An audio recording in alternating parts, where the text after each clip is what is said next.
talking about the five senses, which are it's touch, taste, smell, hearing, Sight. sight. It's a really interesting topic involving like touch is sensory adaptation. Well, I guess also all the senses, but with like touch specifically, sensory adaptation is with like slime. Whenever I touch slime for too much, like for too long of a time, it doesn't feel as satisfying anymore because I get like really used to it. Who would be your dream guest for our podcast? Dream guest on my podcast. You know what? I would honestly say Daniel Benjamin Bartz and Colby James Leal. 110%.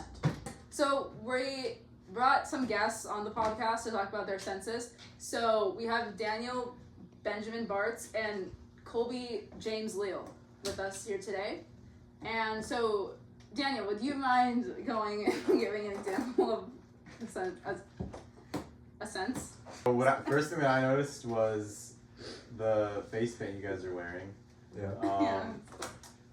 At first, I was repelled, but because of sensory adaptation, I'm kind of used to you guys looking like that. Yeah, I think it's a good look. Well, you're used to us, right? Okay, Danielle, how is sensory adaptation similar to opponent process theory?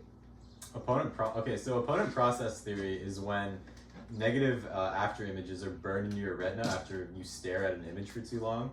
So that is similar to sensory adaptation because your retina it adapts to the image that you're looking at, and therefore you see the negative after image. Yeah, I think it's a good one. Okay. My example is using my vestibular sense while I'm running. The oil in my ears keeps me balanced, so when I'm running, I don't trip and fall over and smack my face against the pavement. Oh, okay. So you do that anyway? Sometimes. It works. It's only when messes up. Most of the time it works? Yeah. Wait, I forget, Colby. What's kinesthetic sense? Motor, like where your arms and legs and stuff are. Oh, body position. Yeah, body position. Oh, okay, yeah. How does that differ from balance, though? Balance is where the oil in the ears lines it up so you just stay even, and if it's messed up, a lot of times you get like vertigo and all that stuff, and then you get like really bad headaches, and then you can fall over and then you won't be able to stand upright.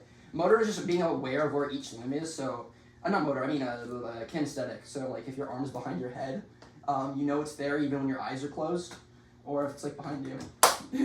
Okay, that's cool. Alright, yeah, so auditory senses, it's like the sound waves go through, hit your ear, your vestibular membrane, your little eardrum, and it shakes these little bones in your ear, and then it shakes the cochlea. It's got a bunch of jelly in there, and it helps like tingle the little hairs. And that's how you hear stuff.